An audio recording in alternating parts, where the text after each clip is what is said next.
Y nuestro tema for es souls. el anhelo que tiene Pablo por las almas. Y estas son palabras extraordinarias al principio de este capítulo 9.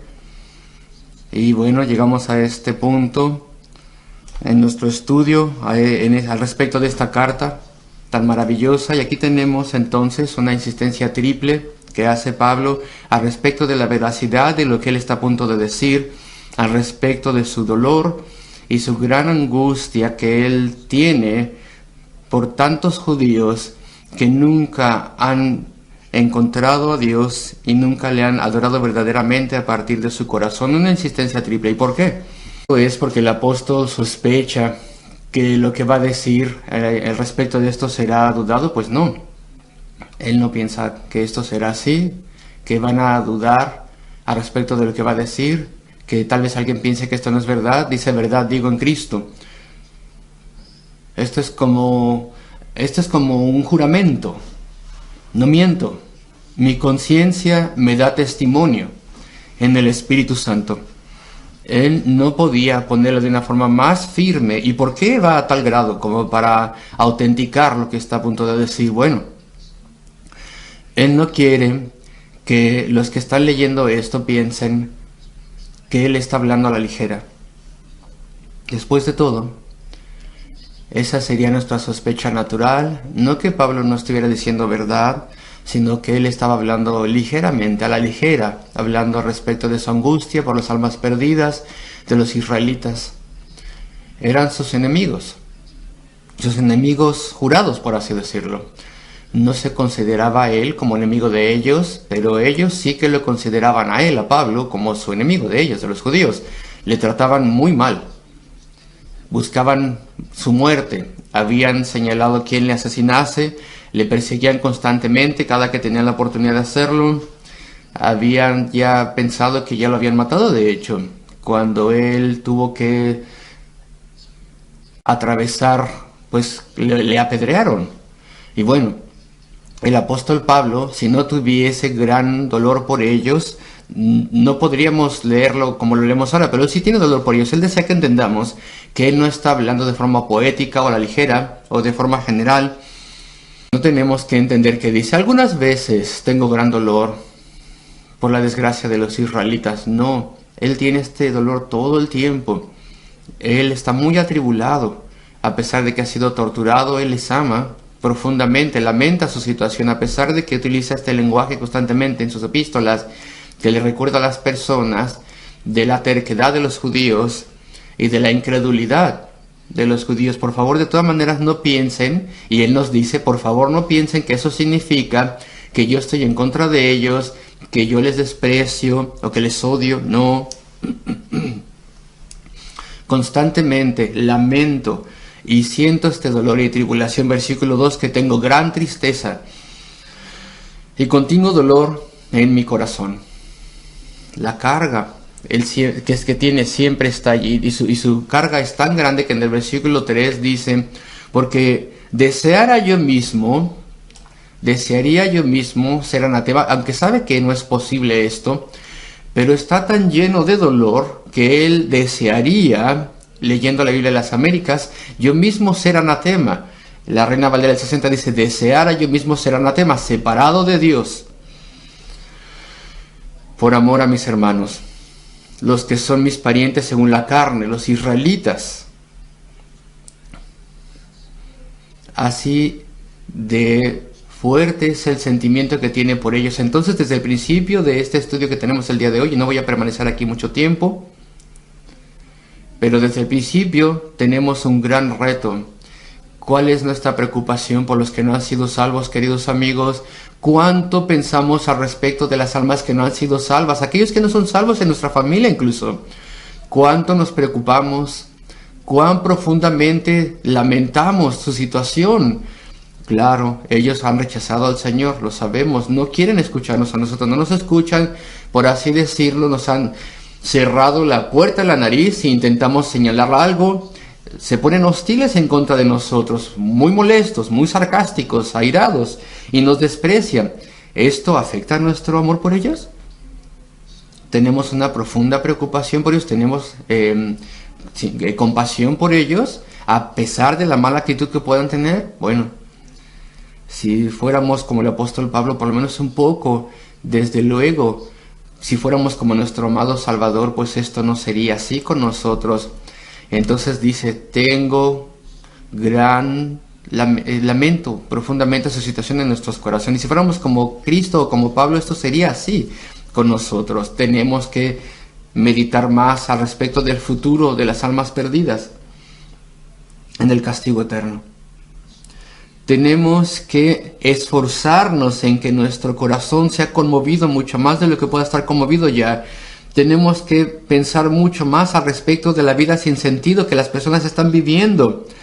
La vida que no tiene ningún sentido espiritual. Tenemos que recordar la situación terrible que las personas tienen, que son tan dispuestas a ser engañados. Por ejemplo, los jóvenes que escuchan el Evangelio, sin embargo, son tan ingenuos y creen las tonterías que promueve este mundo, las falsas promesas de este mundo. Hay que lamentar la situación que tienen, hay que amarles, hay que orar pidiendo compasión por ellos.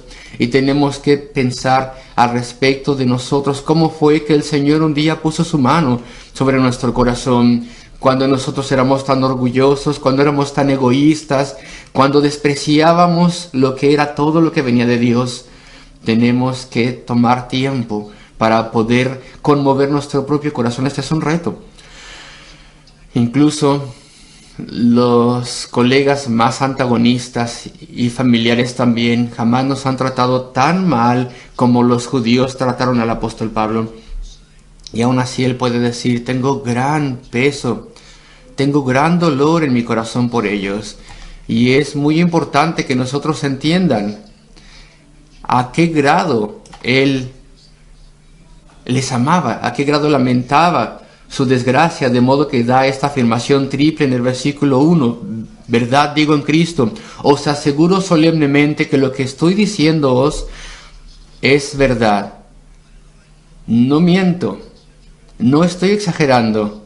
Esto no es solamente a veces, sino que más bien pienso así en todo momento. Mi conciencia también me da testimonio en el Espíritu Santo que tengo gran tristeza y continuo dolor en mi corazón. Versículos 1 y 2 de Romanos 9. Y el problema con nosotros es que tenemos tal vez tristeza, pero al respecto de otras cosas. Esa reserva, esa capacidad que tenemos para tener tristeza, ¿en dónde lo enfocamos? ¿En qué? En cosas que yo debería tener, en cosas que yo creo que no se me está dando, en situaciones desafortunadas que se me dicen o que se dicen al respecto de mí. Eso toma todo mi capacidad de tristeza y lamento, no las personas que se pierden, no su desgracia, no su situación. Más bien tendríamos que desviar la tristeza a donde tiene que ser puesta. Hay que recordar que a Cristo. Piensa respecto de nuestro Salvador. ¿Qué es lo que le trajo de las glorias de la eternidad a este mundo de tiempo? Para poder sufrir y morir en una humillación terrible y agonía por nosotros. ¿Por qué? Porque nos amó. Que nosotros pudiéramos ser más como el Señor. Así que este es nuestro reto inicial, queridos amigos, nuestro aliento inicial. Y después vengo al versículo 4.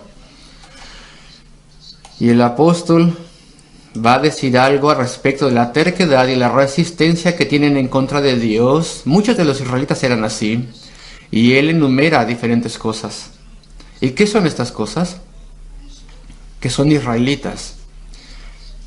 Ese es algo positivo para ellos, esa es una ventaja para ellos.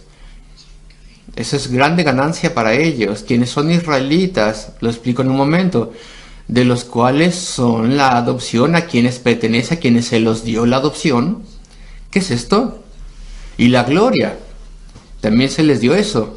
Ninguna de estas cosas traen salvación a nadie. Esa es la tragedia de ellos. Y el pacto también. La promulgación de la ley, el culto, la adoración, el servicio a Dios, el sistema de alabanza que ellos tenían y las promesas que tenían. Promesas dadas a los patriarcas y a través del Antiguo Testamento todas las promesas de Cristo y las profecías. Versículo 5, ¿de quiénes son los patriarcas? Este es un gran ejemplo para ellos, héroes de la fe, los patriarcas. y de los cuales, de su nación, respecto a la carne, según la carne, vino Cristo. Procede el Cristo, el cual es Dios sobre todas las cosas. La generación que tuvo participación en ver a Cristo, sus obras, sus milagros, escucharon su enseñanza. No se podía estar más cerca que ellos. Estas personas no son personas que estaban lejos, muy lejos, sino que de su mismísima nación y carne y raza vino el Mesías y le vieron muy de cerca, el cual es Dios sobre todas las cosas, bendito por los siglos. Amén. ¿Y por qué el apóstol menciona estas cosas? Estas cosas no son algo que les diese a los israelitas ningún crédito. Él está pensando al respecto de los muchos israelitas que nunca creyeron y se perdieron. Estas cosas no redundaron en una ventaja espiritual. Y entonces, ¿por qué las menciona el apóstol? Bueno, amigos, queridos, estos eran sus maestros, por así decirlo. Estas cosas eran las demostraciones del carácter y el poder y la bondad y misericordia de Dios. Esto es lo que ellos tenían. Y aún así estas cosas, que eran símbolos para ellos, nunca les habló a sus corazones. Los israelitas, de entre todas las personas, y claro, no perdamos de vista que muchos de ellos sí eran salvos, muchos de ellos verdaderamente adoraban a Dios, muchos eran héroes de la fe, no perdamos eso de vista, pero en general, el pueblo que tuvo tan grande ventaja, no tenían salvación. Y veamos esto una vez más, que son israelitas. Vienen de Jacob, vienen de su descendencia, Jacob, quien se encontró con Dios en Betel y tuvo esa gran visión de reconciliación con Dios, esa escalera que venía del cielo de la tierra al cielo, y los ángeles de Dios que subían y bajaban por esa escalera, y mientras él dormía, él tuvo esta gran concienciación, esta gran certeza de que hay comunión con Él disponible, hay comunión con Dios disponible para el ser humano, hay mediación entre los hombres y Dios, Dios que está en la gloria y en los cielos, hay mediación, puede haber intercomunicación y reconciliación. Y a Jacob se le mostró esto. Y los descendientes de Jacob, esta es su historia. Todo el mundo en Israel sabía respecto de estas cosas. Ellos amaban su historia, pero no les habló a su corazón. La vida de Jacob dice, tú puedes ser un pecador perdido, puedes ser un hombre malo como era Jacob cuando era un joven, puedes ser alguien que engañe y mienta, y aún así puedes ser traído a perdón y tener comunión con Dios. Y él como individuo podía probarlo y podía conocer a Dios, y Dios te puede librar, tú como individuo Dios te puede librar, y a pesar de que te tropieces y caigas una y otra vez, la misericordia de Dios fluirá para ti. Estos eran israelitas, y no solamente Jacob, de Jacob en adelante su historia es un mensaje para ellos. Hay un Dios en los cielos, puedes relacionarte con Él, puedes encontrarle y conocerle y caminar con Él, y Él será tu Dios y tu guardián, y tu amigo y salvador, y Él proveerá una forma en la cual tus pecados pueden ser lavados y perdonados. Tú puedes conocer su misericordia, y Pablo lo dice. Si nosotros podríamos escuchar a Pablo en su voz, maravillándose, quienes son israelitas, con gran énfasis, son ellos israelitas. ¿Cómo puede ser que un pueblo con tal historia no conoce al Señor? Nunca caminaron con Él verdaderamente, nunca escucharon el mensaje, nunca entendieron. Es por esto que menciona esto aquí el apóstol, y es así con algunos de nosotros aquí, en este momento, jóvenes, mayores, que han escuchado el mensaje. Muchas veces, tal vez, gloriosas cosas han escuchado y no hay nada como esto, como el evangelio en el mundo allá afuera, y no había nada tampoco como esto en esas religiones paganas de antes. No hay ninguna religión pagana o politeísta que diga tú te puedes relacionar con el único Dios verdadero, y puedes encontrarle tú mismo, y puedes conocerle, y puedes tenerle, y será suyo y Él será tuyo. No hay nada así en las religiones paganas, no hay nada así fuera de las Escrituras, fuera de la Biblia, fuera de Israel. No hay nada así en el mundo. Escuchamos cosas maravillosas al respecto del ser y el carácter de Dios, al respecto de su poder creativo, al respecto de su misericordia, al respecto de cuán pronto está para salvar y cómo Él envió al Salvador. Y eso no te ha afectado. Nunca lo has entendido. Las cosas pequeñas de este mundo presente son todo para ti, son maravillosas para ti. Y el Dios Todopoderoso y el camino eterno a la salvación nunca ha conmovido tu corazón. Puedes escucharlo aquí en el lenguaje del apóstol. Quienes son israelitas, que son israelitas, ¿cómo puede ser? De los cuales son la adopción, a quienes pertenece la adopción, como dice la Biblia de las Américas. Dios le dijo a una nación: vosotros sois míos, vosotros sois mis hijos, vosotros sois mis hijos. Yo he puesto mi amor sobre vosotros, yo os trataré como hijos. Vosotros seréis necios, pero yo os perdonaré, yo os guiaré y protegeré, yo os he adoptado, yo os he hecho míos, dice Dios. Y bueno, Dios dijo esto a una nación de modo que a los individuos en esta nación, ellos pudieran ellos mismos entender este mensaje. Yo tendría que haber dicho: he crecido en una nación que Dios ha apartado, y ellos podían ver: somos una nación más refinada que cualquier nación pagana a nuestro alrededor. Eso es lo que ellos podrían haber dicho. Tenemos una ley, tenemos una sociedad regulada, tenemos reglas de gran misericordia, tenemos tradición e historia, y ellos eran muy orgullosos, y prefiero ser israelita, tal vez habían dicho, mejor israelita y no cananeo o Egipto o cualquier otra cosa. Ellos eran muy orgullosos de su nación, entendieron su cultura y su refinamiento, lo comprendieron. Pero nunca, como decimos a veces, nunca entendieron bien el mensaje, nunca lo comprendieron. Este es un mensaje. Dios ha lidiado con mi nación para decir: mira, voy a lidiar contigo personalmente también, tú como individuo, hombre o mujer. Tú puedes ser mi hijo, mi hija. Nunca entendieron esto.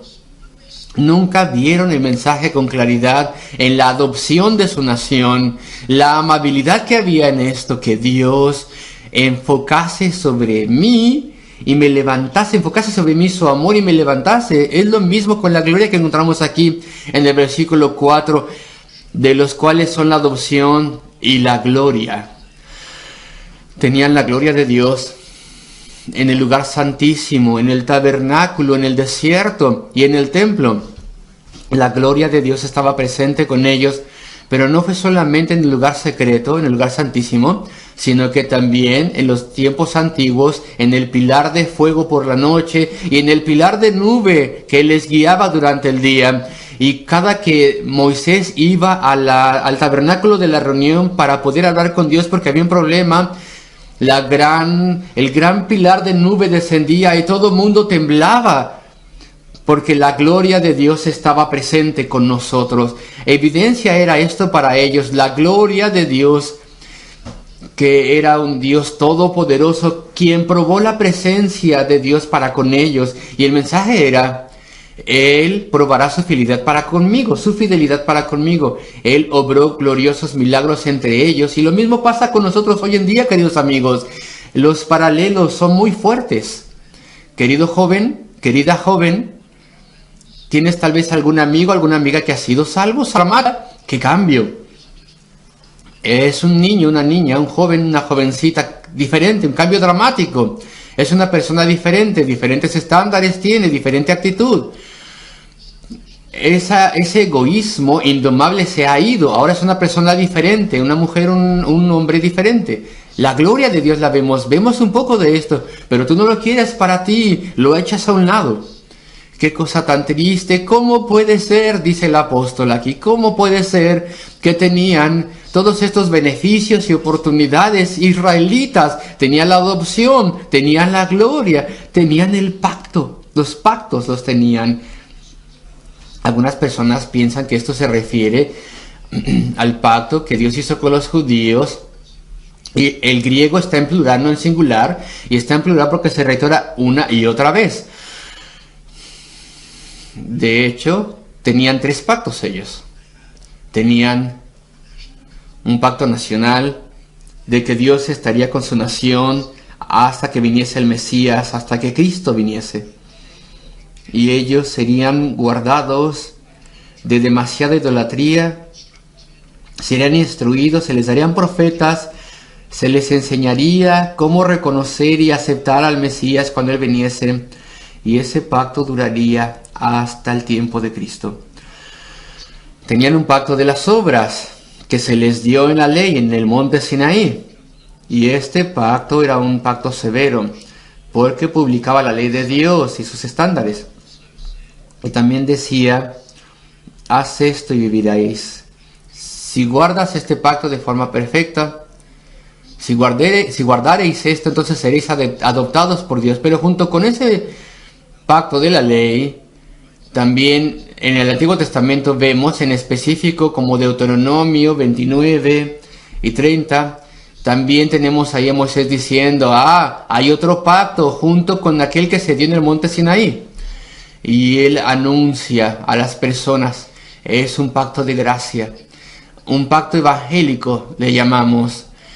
Es aparte o junto con el pacto de las obras, de modo que cualquier individuo que tiemble y diga: no puedo guardar la ley de Dios de forma perfecta, no puedo hacerlo, la amo, quisiera guardarla, pero estoy tan lleno de pecado, que entonces ellos tienen la enseñanza: sí, pero hay misericordia para aquellos que se arrepientan, y hay perdón, y Dios lidiará en específico y en especial contigo. En cierto sentido, en el Antiguo Testamento teníamos 3 pactos. El pacto de la gracia se remonta, y también en el Nuevo Testamento está lleno de luz por la venida de Cristo.